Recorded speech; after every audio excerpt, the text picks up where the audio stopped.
para netizen yang juga akhirnya mengundang kontroversi. Semoga bapak-bapak tua supir taksi yang kena tilang sama polisi yang nggak tahu bedanya berhenti dan parkir dilancarkan rezekinya. Ada oknum polisi yang ternyata nggak lebih pintar dari supir taksi at Yuding 2. Oke. Lalu kita lihat juga dari berhenti dan parkir itu sama. Oke, Dani Sunda. Dani, ya coba kita tanyakan ya langsung ya.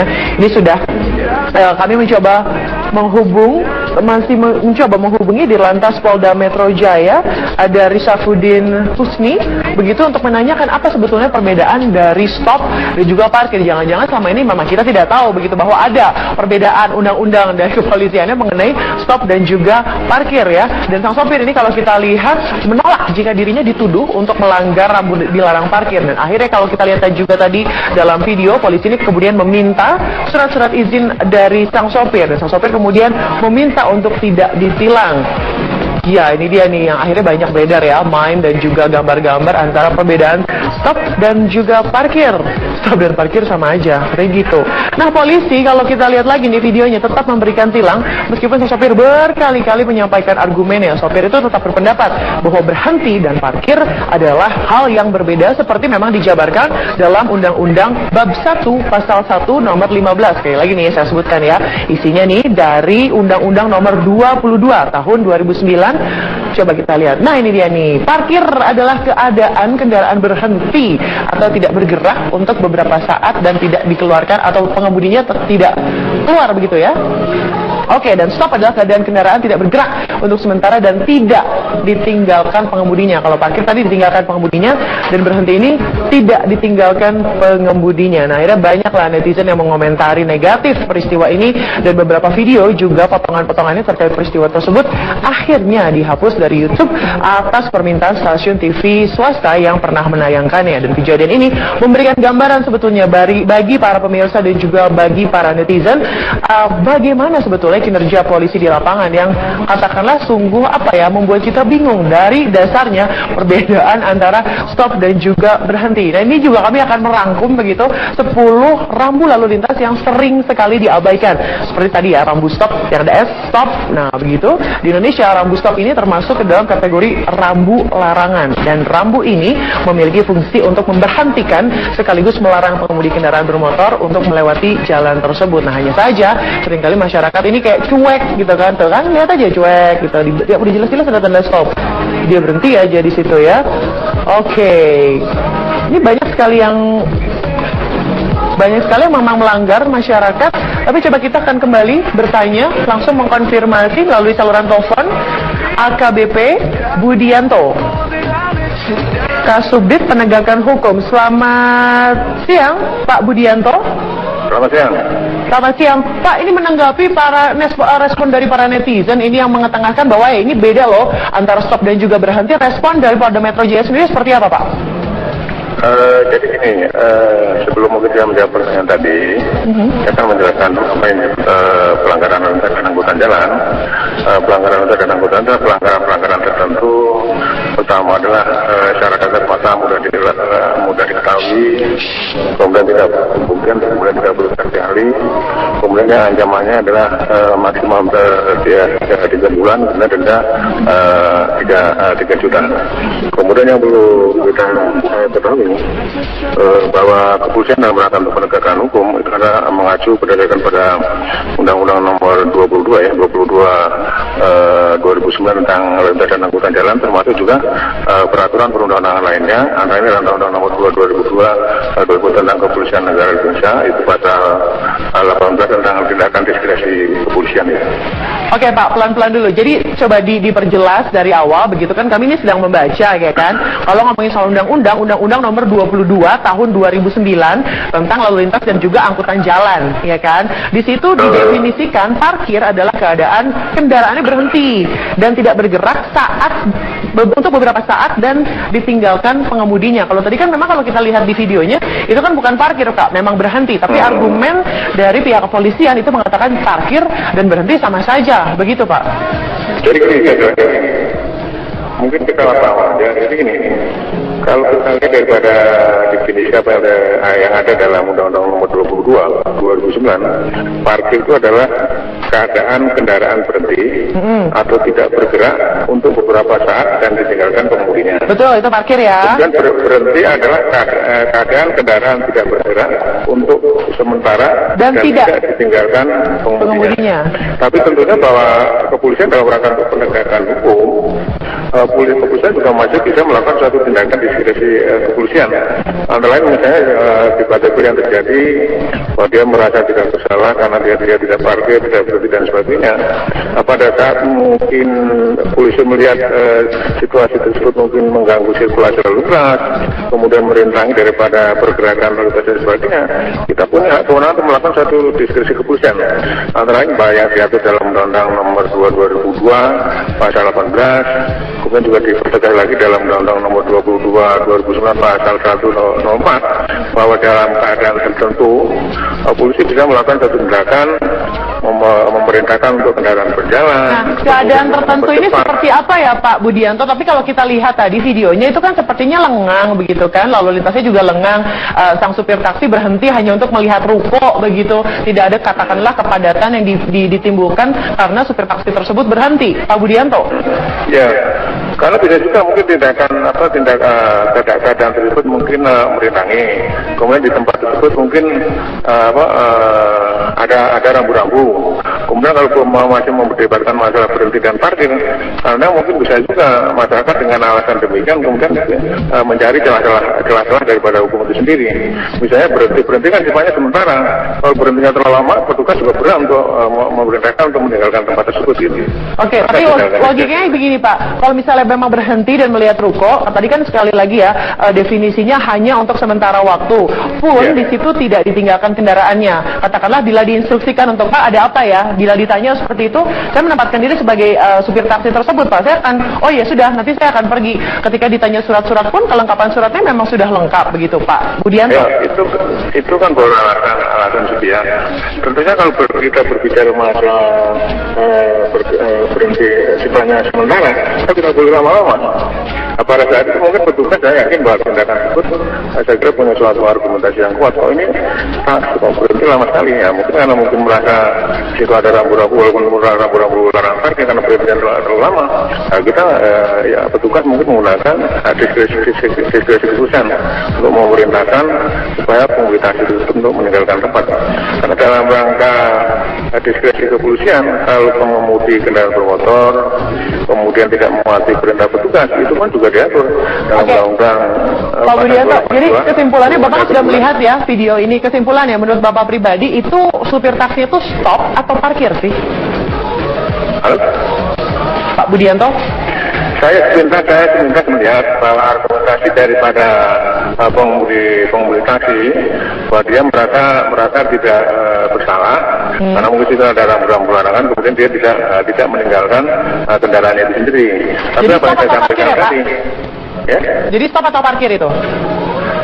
Di situ ada larangan parkir. Kalau saya lihat di sekilas di dalam YouTube-nya itu, dalam medsosnya itu.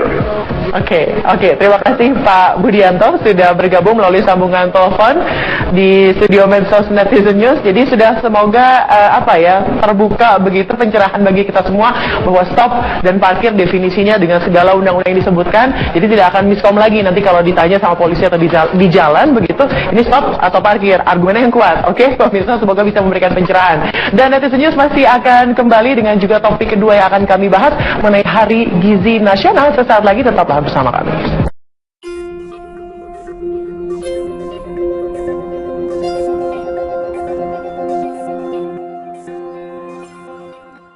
Polres Metro Jakarta Barat menggeledah kompleks perumahan Permata atau yang terkenal dengan sebutan Kampung Ambon di kawasan Cengkareng, Jakarta Barat. Petugas menahan dua pria yang membawa senjata tajam.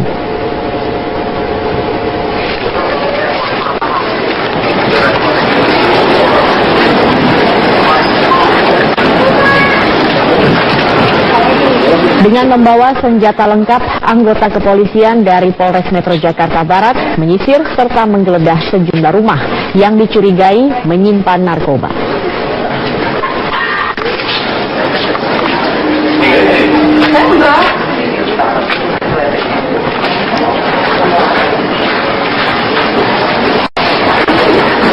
Polisi menginterogasi satu persatu pemilik rumah untuk mengetahui kegiatan penghuni rumah.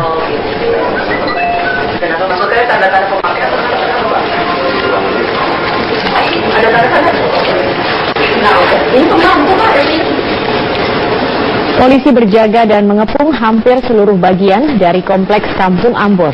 Mencegah bandar narkoba melarikan diri, dalam operasi kali ini 2 orang pria ditahan karena kedapatan membawa senjata tajam. Namun belum diketahui pasti apakah keduanya terlibat dalam kasus kepemilikan atau peredaran narkoba. Untuk mengumpulkan sembilan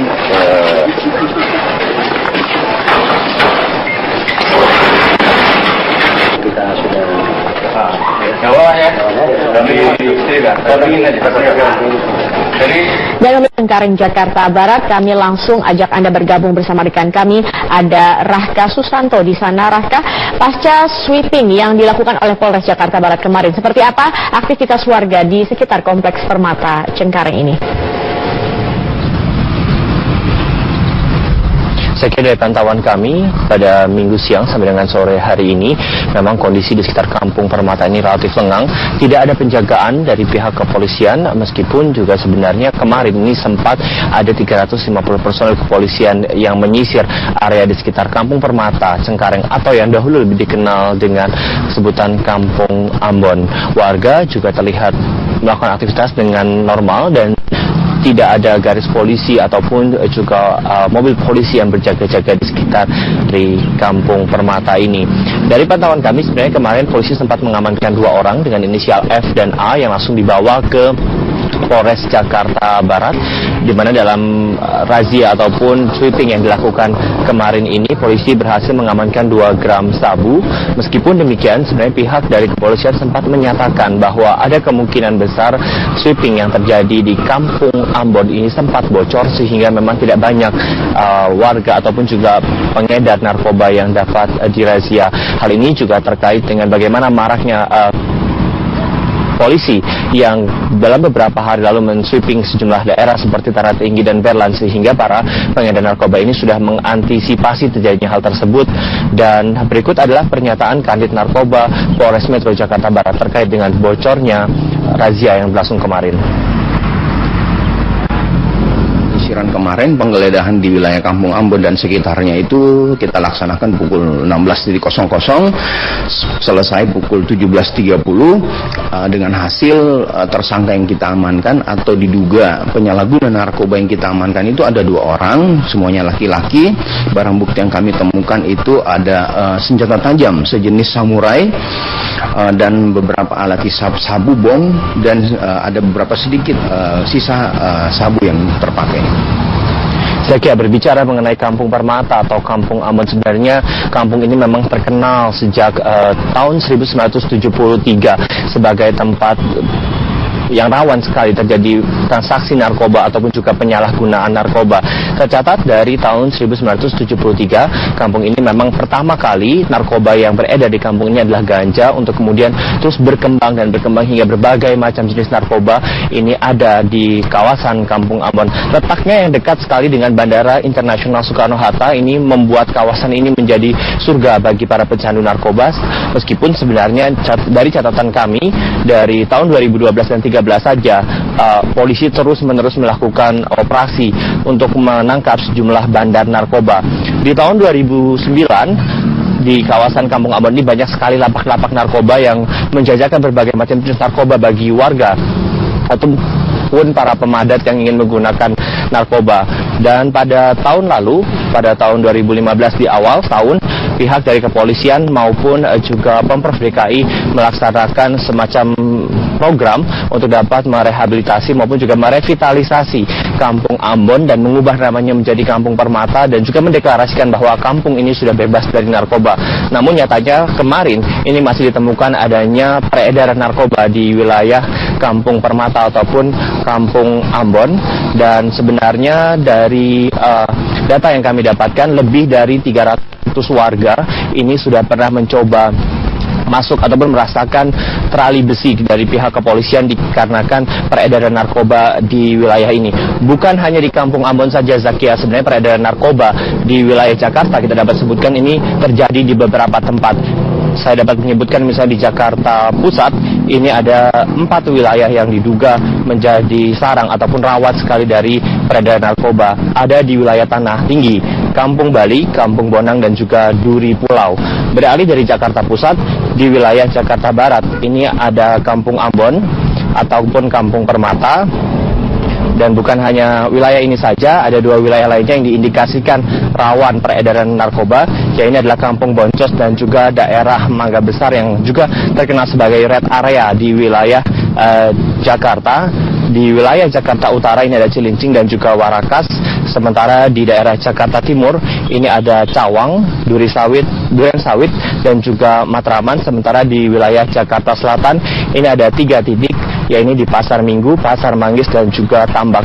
Sampai dengan saat ini wilayah-wilayah ini masih menjadi pekerjaan rumah besar bagi kepolisian maupun juga Badan Narkotika Nasional untuk dapat memberantas narkoba, dikarenakan negara sendiri dalam beberapa tahun terakhir sangat tegas sekali menindak pelaku penyalahgunaan narkoba, bahkan ada hukuman mati bagi mereka yang menyelundupkan narkoba masuk ke Indonesia. Demikian, Zakia, kembali ke studio.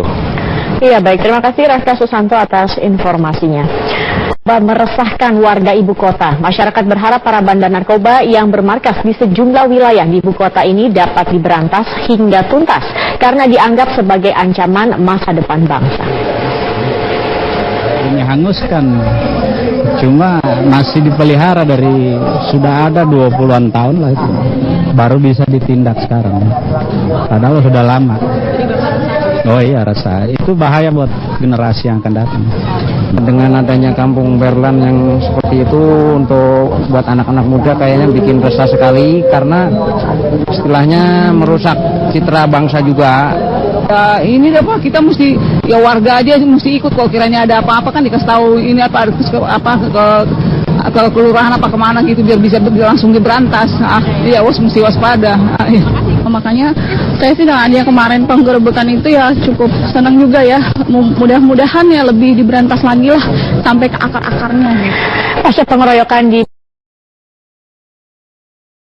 siapan jelang laga final Piala Sudirman di Gelora Bung Karno, Jakarta, kami sudah bergabung. Ada rekan kami di sana, Livia Ramadanti. Livia, seperti apa suasana di sana? Apakah pendukung masing-masing klub ini sudah mulai ramai berdatangan ke GBK?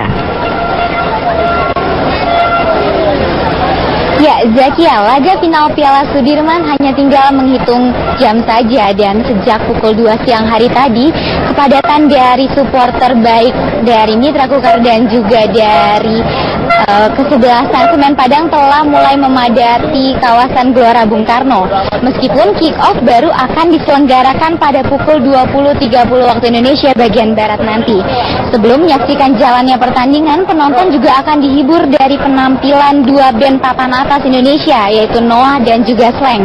Area stadion sendiri sudah dibuka untuk penonton sejak pukul 4 sore. Jadi penonton bisa memasuki area stadion sejak pukul 4 sore tadi. Dan pengamanan di kawasan GBK pada pertandingan final kali ini terbilang cukup ketat, Zakia. Terlihat sejak di pintu masuk stadion GBK, penonton diperiksa satu persatu termasuk barang-barang bawaan mereka. Aparat gabungan yang diterjunkan pun mencapai 11.000 personil, serta mereka juga dilengkapi dengan kendaraan anti huru-hara seperti barakuda dan juga water cannon.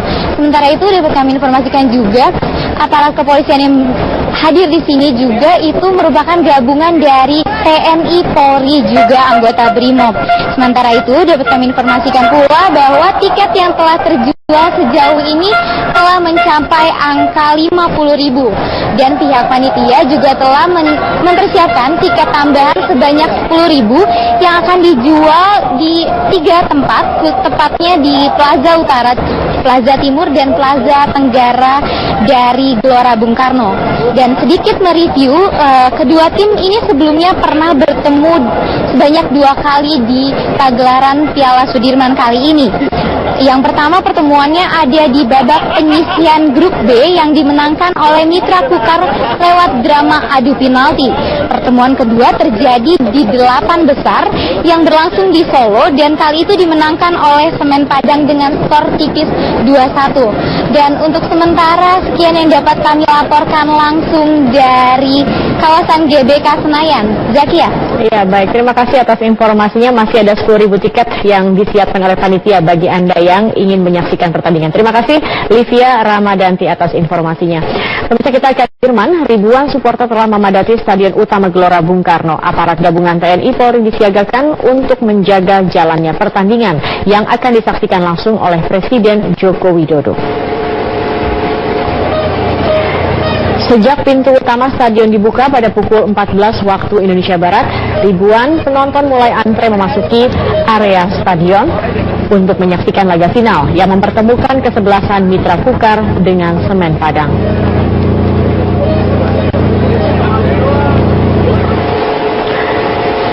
Ribu aparat gabungan TNI Polri dikerahkan untuk menjaga jalannya pertandingan yang dimulai pada pukul 19 malam nanti.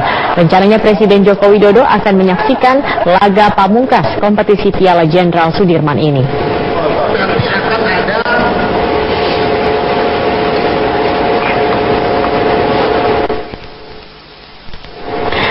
Dan untuk mengetahui